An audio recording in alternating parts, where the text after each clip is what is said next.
hier sind wir wieder. Wie versprochen, unser nächstes Video. Heute geht es ums Mittelmeer.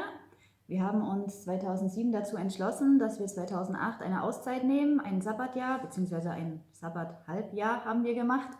Wir haben uns dazu entschlossen und haben das dann auch geplant und durchgezogen, waren dann 2008 mit unserer Bonita ein halbes Jahr unten, haben sie im April runtergezogen, getrailert und ja, und sind dann dort gestartet in Italien bis Griechenland runter und hatten dort eine tolle Zeit. Genau, wir wollten einfach mal eine Auszeit nehmen, wir wollten die Seele baumeln lassen und Silvia hat es eher ins Warme gezogen als in die Ostsee hoch. Mich eigentlich dann auch im Nachhinein, was schön war. Ja, da haben wir so lange dran gezehrt und ich denke, ich habe damals von der Firma her ein paar Dinge abgeben können im Vorfeld schon und durch das war es für mich möglich, auch mal ein halbes Jahr weg zu sein. Und dann bin ich auch noch 40 geworden. Im April, Anfang April sind wir gestartet, Mitte April bin ich 40 geworden. Und es hat wunderbar gepasst, da ein halbes Jahr Auszeit zu machen und haben den Akku wieder voll gemacht. Kann man wirklich nur jedem empfehlen. Jeder, der schon eine längere Reise gemacht hat, der weiß, so nach 14 Tagen, 3 Wochen fängt es an, relaxed zu werden. Wir hatten ja über 6 Monate Zeit, das war gigantisch. Was ich noch sagen wollte, ich habe damals auch gekündigt. Ich wollte sowieso mal eine Änderung im Beruf haben, einen Wechsel im Beruf und habe das dann auch gemacht. Und was vielleicht auch noch interessant wäre, wir können das jedem nur empfehlen, auch mit einem kleineren Boot so einen Turn zu machen. Genau. Das hat toll geklappt. Wir haben uns halt immer über das Wetter informiert. Wir hatten Zeit, das war natürlich ein Vorteil. Wir mussten nicht von A nach B. Wir konnten auch mal irgendwo uns in einer großen Bucht, in einer sicheren Bucht verholen und dort mal ein paar Tage abwettern. Muss man halt entsprechend bunkern, schauen, dass Proviant, Wasser, alles da ist. Und man muss schauen, dass man auch ein bisschen autark ist mit Stromversorgung und so weiter. Und dann ist das alles gar kein Problem. Genau. Wir haben wirklich den Eindruck gehabt, mit so einem kleinen Boot, ist schon überall gern gesehen, weil man wenig Platz wegnimmt. Die großen Dickschiffe haben uns überall reingewunken, weil sie Angst gehabt haben, in ihre Lücke kommt ein dickes, fettes rein, wo dann die Nacht die Fender quietschen. Haben wir eigentlich nur positive Erfahrungen gemacht. Und es ist intensiver mit einem kleinen Boot. Genau, also mit einem kleinen Boot ist es, denke ich, schon intensiver, weil die Wellen waren größer und es ist ein tolles Gefühl auf jeden Fall. Man muss mit Wasser haushalten. Wir hatten einen 120 Liter Frischwassertank, sind da aber eine ganze Woche mit ausgekommen, haben auch immer geduscht. Und ja, getrunken haben wir das Wasser nicht. Man muss sparsam sein, aber es geht, es funktioniert, wie schon gesagt, das ist ein intensives Erlebnis und es ist dann wirklich richtig Segeln. Also man fühlt das Boot einfach richtig. Ein bisschen Aussteigerfeeling war es damals definitiv. Ja. Ja gut, zeigen wir ein paar Bilder. Ich habe mal unsere Route zusammengestellt mit ein bisschen Kartenmaterial und wir haben leider damals ein bisschen zu wenig gefilmt. Wir haben viele schöne Fotos, auch ein paar Filme und wir haben das jetzt mal so zusammengestellt und ich werde mal zwischendurch ein bisschen was oder Andi dazu erzählen und ja, dann schaut euch das jetzt mal an. Genau, viel Spaß. Und viel Spaß, genau, bis später.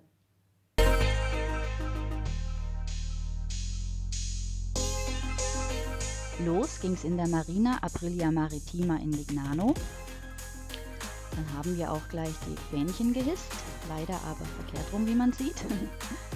Und hier sieht man unseren ersten Streckenverlauf von Lignano bis Mali Lushin.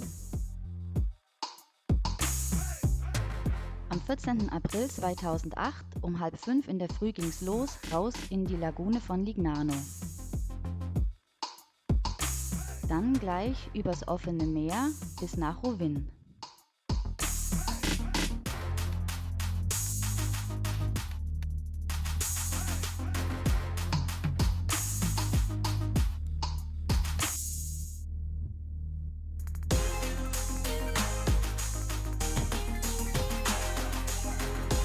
Nach Rovinj haben wir eine Nacht in der Bucht Soline geankert und dann ging's weiter bei strömendem Regen am Porra vorbei Richtung Mali Lushin. Gott sei Dank wurde das Wetter besser und bei strahlendem Sonnenschein an Andis 40. Geburtstag kamen wir dann in Mali Lushin an.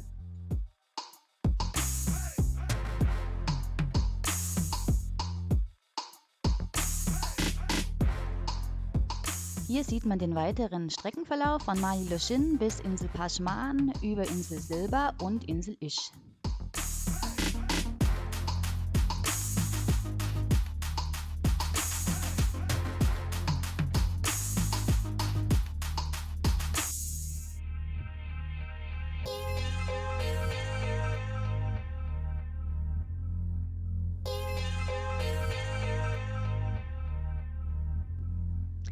Von Paschman ging es weiter in die Bucht von Šibenik bis hinter nach Skradin und da haben wir uns die Krka Wasserfälle angeschaut und sind eine Nacht dort in der Marina geblieben.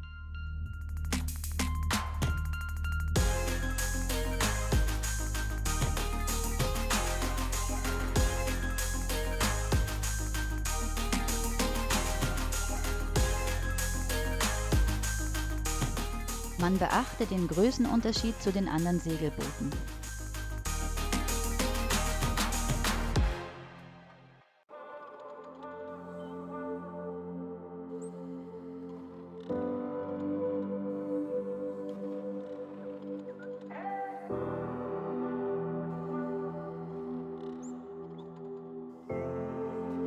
Am nächsten Tag haben wir an der Mole bei Šibenik festgemacht und uns die sehr schöne Stadt angeschaut. Weiter ging es dann über Primosten, einer Bucht am Festland, auf die Insel Solta und da hat es ganz schön Wind gehabt.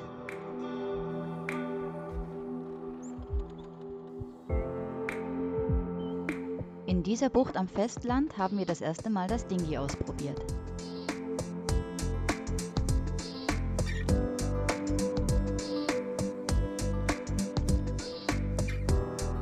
Weiter ging es über Var bzw. Sveti Klement nach Korčula.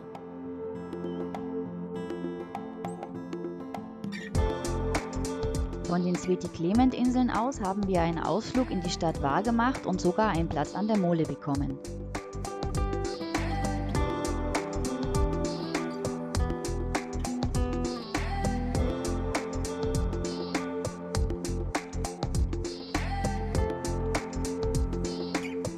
In der Marina Korčula war noch nicht viel los.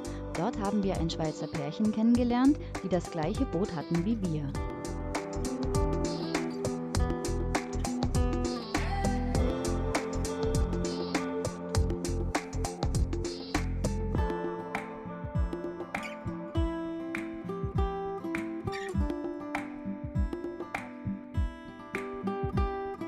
Dann ging es weiter über Insel Miljet und Insel Lopud in die Marina Dubrovnik.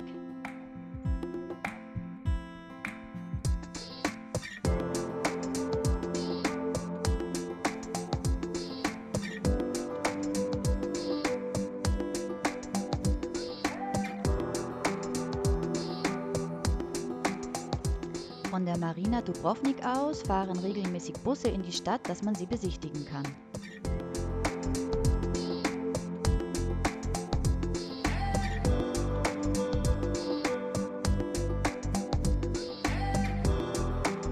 Hier sieht man Dubrovnik vom Wasser aus und nun ging es weiter Richtung Cavtat und das war auch unsere letzte Station in Kroatien. Aber wir hatten ja noch nicht mal einen Monat hinter uns gebracht, hatten also noch viel Zeit und nun ging es weiter über Montenegro und Albanien Richtung Griechenland. In Montenegro haben wir in Bar in einer Marina festgemacht und ich habe gerade die Wäsche aus der Wäscherei aufgehangen und wer kam vorbei? Das Schweizer Pärchen, die wir schon kennengelernt hatten. Wir haben uns dann mit Gino und Sabina angefreundet und beschlossen, die nächsten Strecken gemeinsam zu segeln. Im Hafen Dürres angekommen haben wir erstmal keinen Platz gefunden, bis Ken und Bitty uns hergewunken haben und wir durften bei ihnen festmachen. Das war ein Glücksfall, das waren total liebe Engländer, mit denen hatten wir auch eine Menge Spaß und hatten uns auch angefreundet. Das ist die Stadt Dürres und das die Stadt Kruce im Hinterland.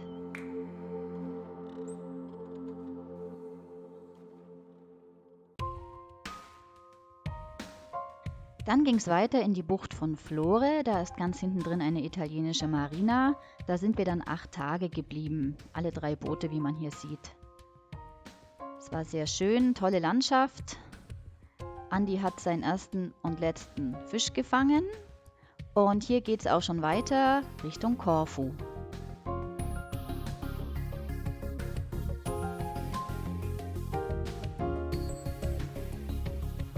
Diesmal die Flaggen richtig gesetzt, sind wir in Griechenland angekommen.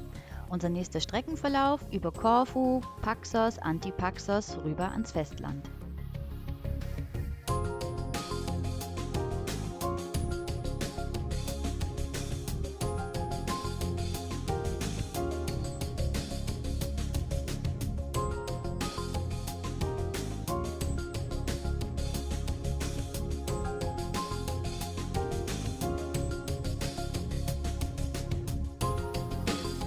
Nachdem wir Korfu mit dem Roller erkundet hatten, haben wir bei den Sibota-Inseln geankert. Das sind kleine Inseln nahe dem Festland mit glasklarem Wasser. Und dann ging es weiter zur Insel Paxos in die nördliche Bucht Laka.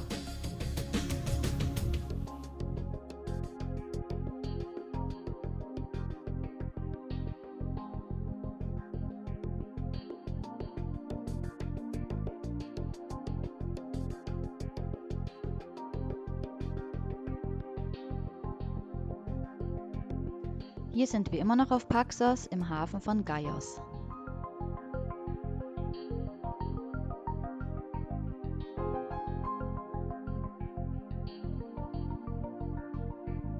Hier haben wir an der antiken Mole in Ormus Valtu am Festland festgemacht. Und wenn man von Ormus Valtu über den Hügel läuft, kommt man in der schönen Stadt Paga raus. Dies ist der Hafen Ligia am Festland. Und dann ging es weiter durch Preveza in den Ambrakischen Golf, über Preveza dann wieder hinaus aus dem Ambrakischen Golf Richtung Lefkas und durch den Kanal von Lefkas. Wenn man den Kanal von Lefkas passiert hat, kommt man in ein Gebiet mit zahlreichen kleinen und großen Inseln, wie zum Beispiel Insel Meganesion. In dieser Inselwelt findet man viele traumhafte Ankerplätze.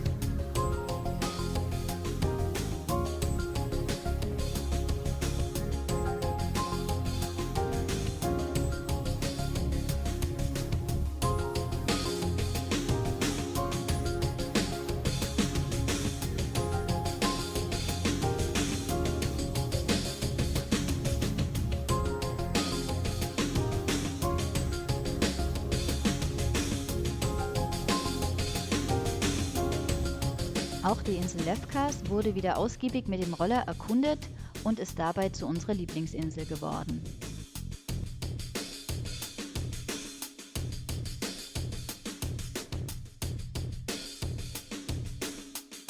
Dies ist die Bucht von Phychon, auch Schlechtwetterbucht genannt. Da haben wir dutzende Male geankert.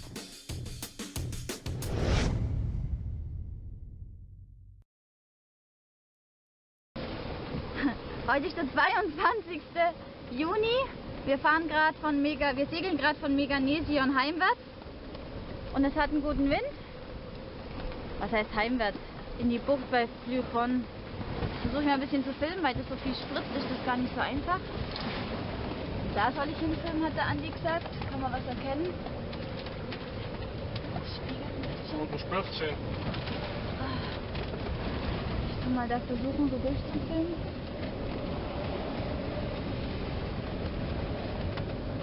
8,5 Meter, Schatz, kann das sein? Ach nee, das stimmt schon wieder. Oh. Links unten spritzt es schön. Ah ja. Da soll ich filmen, das spritzt so schön.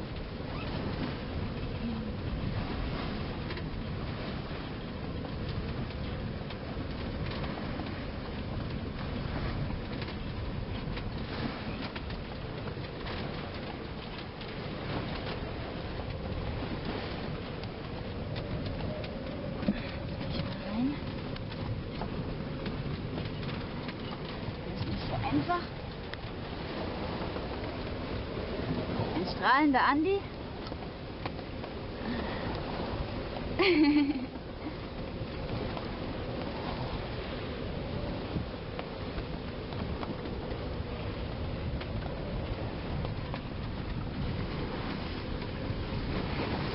Jetzt kommt eine. Jetzt kommt eine Welle, jetzt spritzt. Ja, spritzt. Und nochmal spritzt. Und das Schlauchboot vorne drauf. Hoffentlich gut festgebunden. Jetzt filme ich nochmal und versuche die Kamera etwas ruhiger zu halten. Ich bin jetzt einfach innen reingegangen. Oh, da hat es schon wieder gespritzt. Hier kann hier drin nichts passieren, außer dass ich hinfalle, weil es so wackelt. So, ich dachte, jetzt soll ich mal zum Fenster rausstellen. Das ist dann nämlich auch ganz witzig, wie es spritzt.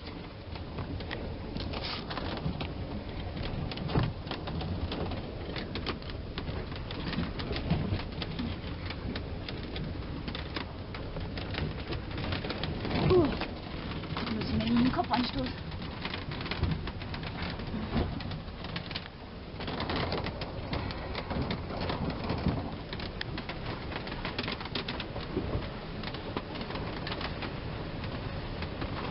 So gehört. Wir haben nur groß bestellt, ganz nicht gerefft, und die Genua ist ja handtuchgroß. Die haben wir nur ganz bisschen ausgerollt und machen über 4 Knoten am Wind. Also ich glaube, das waren damals schon mehr als etwas über 4 Knoten.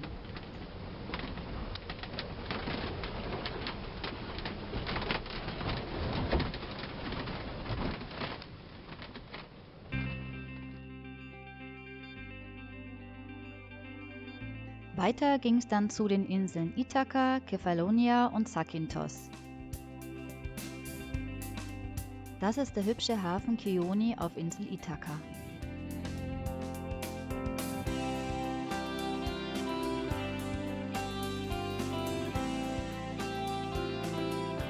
Auf Ithaka in Pera Bigadi haben wir uns dann nochmal mit Gino und Sabina getroffen und Ginos Geburtstag gefeiert. Leider mussten wir uns am nächsten Tag verabschieden, denn für die beiden ging die Reise langsam zu Ende.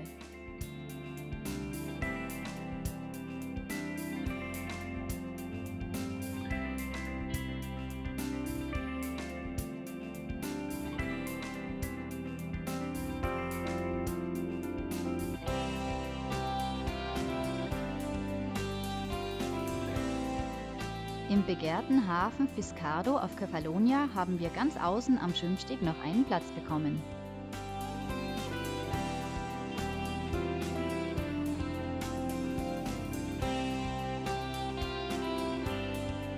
Auch Kefalonia ist eine wunderschöne Insel, auf der wir uns wieder einen Roller ausgeliehen haben.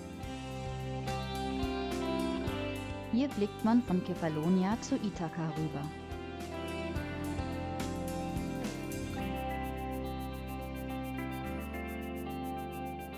Die Inseln Kalamos und Kastos sind wenig bewohnt und bieten tolle Ankermöglichkeiten. Und wenn es so warm ist und man so viel Zeit hat, wird man richtig schön faul. Weiter ging es dann nach Patras, in den Golf von Patras, in den Golf von Korinth über Naupaktos, Trizonia bis nach Itea.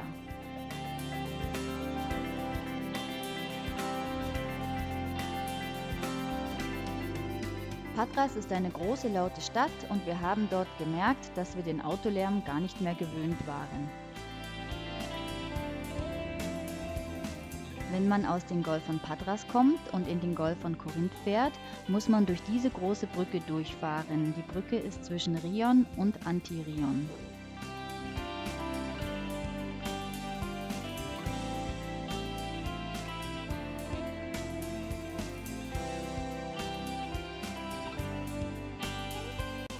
Wir haben Glück gehabt und einen Platz in Naupaktos im kleinen antiken Hafen bekommen.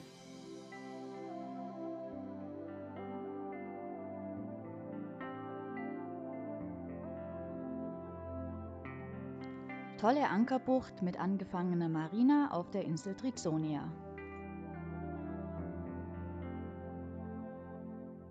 Der nächste Stopp war in Galaxidi und dann weiter nach Itea, und von Itea aus haben wir uns das Orakel von Delphi angeschaut.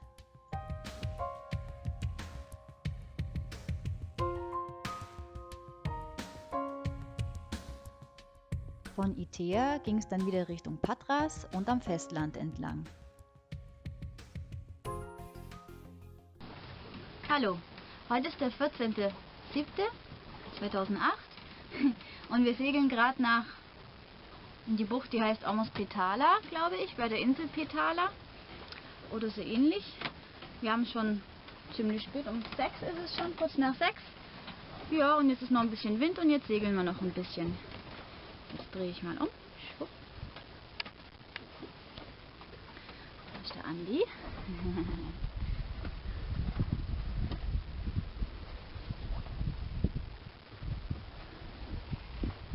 Im Hintergrund ist die Insel Oxaya. Eine wunderschöne, schroffe Insel. Nebendran das Festland.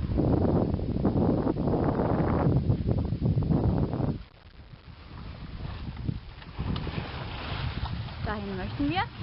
Dahinter ist die Bucht Pitala, hinter dieser etwas kahleren Halbinsel.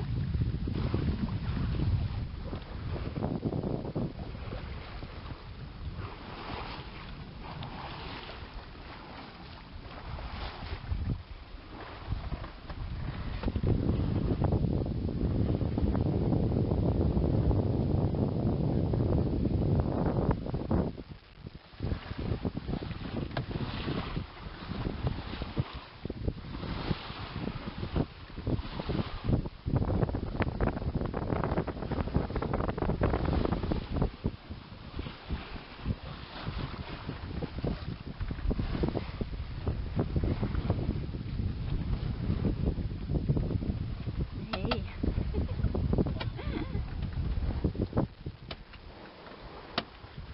Einmal rundum geblickt haben wir jetzt.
Fußball-EM 2008, Endspiel zwischen Spanien und Deutschland. Leider hat Deutschland damals verloren.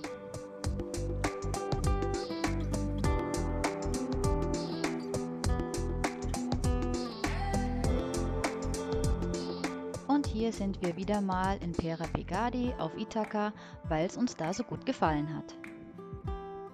Die Bucht von Fasi auf Ithaka, auch hier waren wir öfters. Einmal hatten wir in Fasi einen tollen Platz an der Mole bekommen, die waren immer sehr begehrt. Da sind wir dann einfach eine ganze Woche geblieben und haben uns für die Woche einen Roller ausgeliehen und waren dann mit dem unterwegs. Ithaka ist ja bekannt für seine Odysseus-Sagen.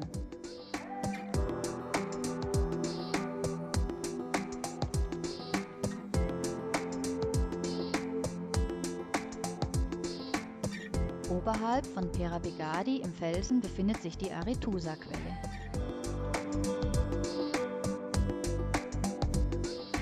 Bei einer Wanderung zur Arethusa-Quelle haben wir einen tollen Blick nach unten auf die Insel Pera Pegadi gehabt.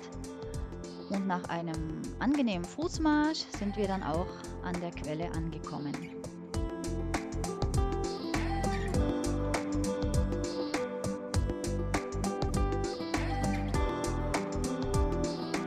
Ab und zu musste man dann doch mal etwas arbeiten, zum Beispiel das Unterwasserschiff sauber machen. Aber im Großen und Ganzen war man recht faul, sogar beim Zähneputzen. Wenn man viel Zeit hat, kann man in so einer schönen Ankerbucht auch mal ein paar Tage die Seele baumeln lassen.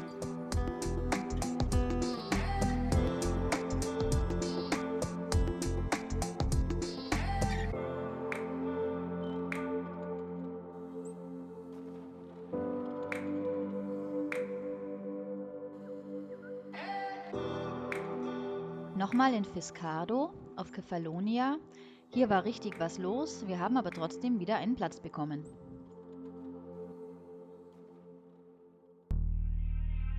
Diesmal sind wir dann von Kefalonia weiter südlich Richtung Zakynthos gesegelt.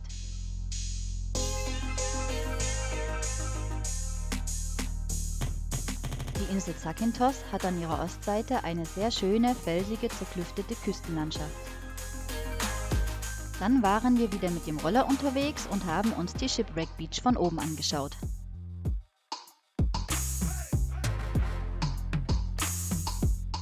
Blick auf Zakynthos Stadt und unten sieht man den Hafen und dort haben wir mit der Bonita festgemacht.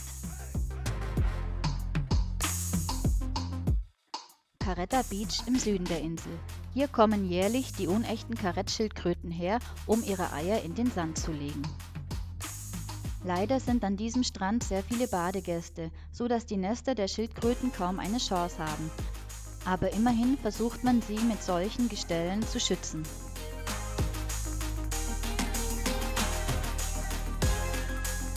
Eigentlich hatten wir jetzt keine feste Route mehr, wir sind jetzt einfach dorthin gesegelt, wo es uns gefallen hat, wie hier zum Beispiel in die Bucht von Sivota.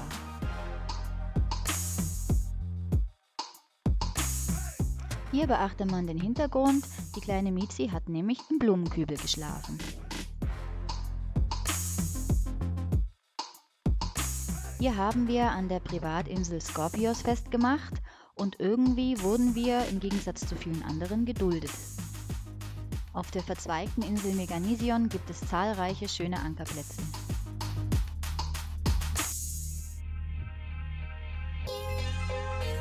Hier ankern wir zwischen Stadt Lefkas und der Marina Lefkas, ein sehr sicherer Ankerplatz.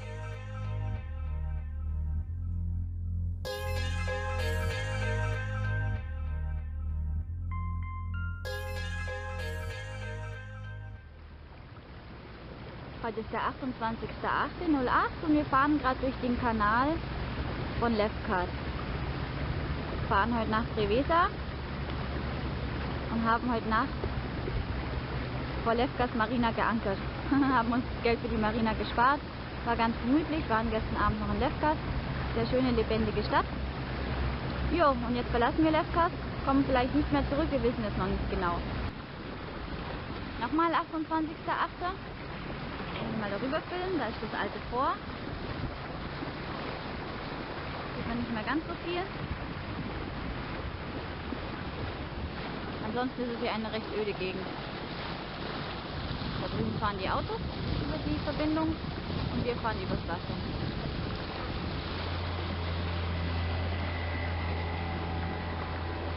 So, jetzt sind wir schon ganz nah an der Brücke. Das ist eine Drehbrücke, die wird gedreht und dann runtergefahren. Das ist schon mal witzig, durch so einen Kanal zu fahren. So, jetzt haben wir es gleich geschafft. Die Brücke bewegt sich schon. Witzig. Wird die Brücke geschlossen, obwohl wir durchfahren.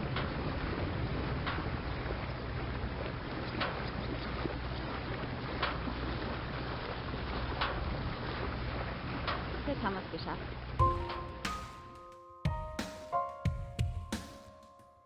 Hier sind wir noch einmal in Paga und liegen mit der Bonita wieder in Ormus Valtou an der antiken Mole.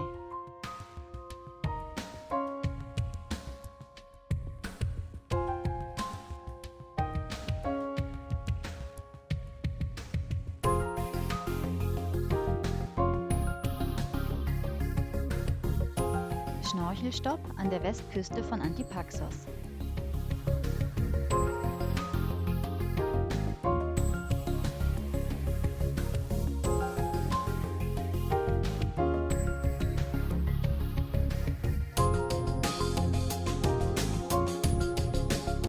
Die Buchten von Antipaxos haben das türkiseste Wasser, das man sich nur vorstellen kann.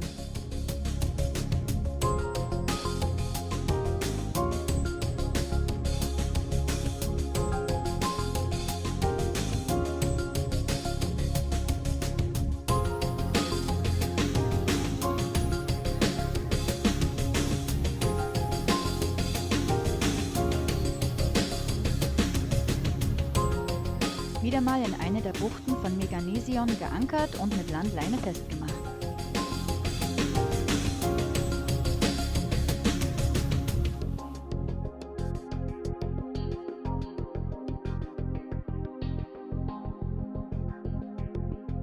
Und am Ende unserer Reise noch ein heftiges Gewitter erlebt.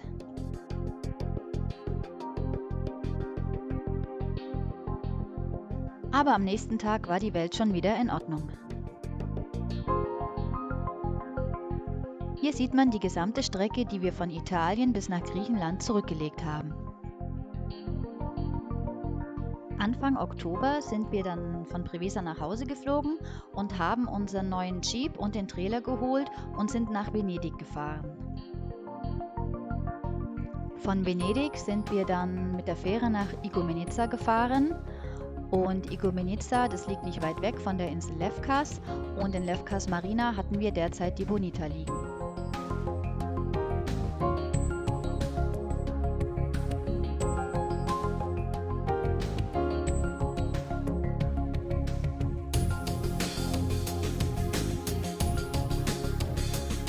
Und irgendwann ging dann unsere schöne Zeit doch zu Ende und die Bonita wurde in der Marina Lefkas ausgekrant und auf den Trailer gesetzt.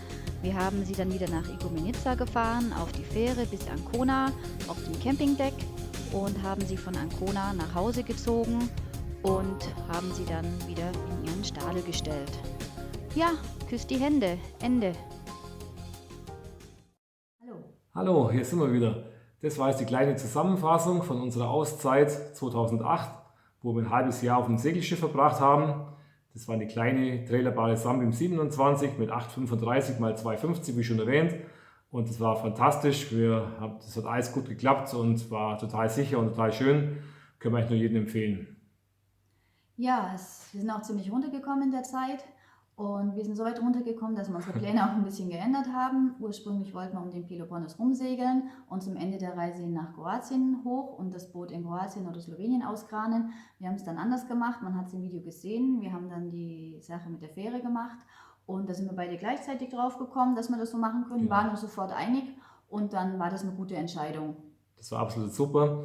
Wir haben dann quasi das Boot angehängt wie ein Wohnwagen, sind in die Fähre reingefahren. Und es war toll, gar kein Problem, können wir auch wirklich nur jedem empfehlen. Man konnte im Boot schlafen auf dem Campingdeck. Genau, wo jeder, wenn einer ein trailerbares Boot hat, kann das wirklich ohne weiteres machen. Auch mal, bevor er lang da wochenweise runtersegelt, kann man gleich an einen Ort gehen, wo es dann gleich ein bisschen wärmer ist und das Wetter besser ist. Als nächstes möchten wir euch den Bodensee vorstellen. Da haben wir 2 Boote gehabt. Das wird 2 Videos geben, von jedem Boot ein Video. Das war einmal die Bavaria 69, die Estrella und einmal die Kompromiss 1099, die Polaris. Und da haben wir ziemlich viel Bild- und Videomaterial. Ich glaube, das wird eine tolle Geschichte. Ja, und es würde uns freuen, wenn ihr dann wieder einschaltet, wenn es soweit ist. Genau, beim Bodensee waren wir von 2010 bis 2017, 7 Jahre, also 8 Saisonen. Und da möchten wir aber hinterhin irgendwann mal. Also Bodensee ist total fantastisch. Wieder, ja. Und nach unserer nächsten Auszeit, die wir ja planen, 2019 mal beginnend, möchten wir auf jeden Fall irgendwann wieder im Bodensee zurück, weil es wirklich schön ist und wir dann nur eine knappe Stunde zum Fahren haben im Auto, was auch fantastisch ist. Also bis bald, Handbreit, Andi und Silvi. Bis bald. Bye. Ciao.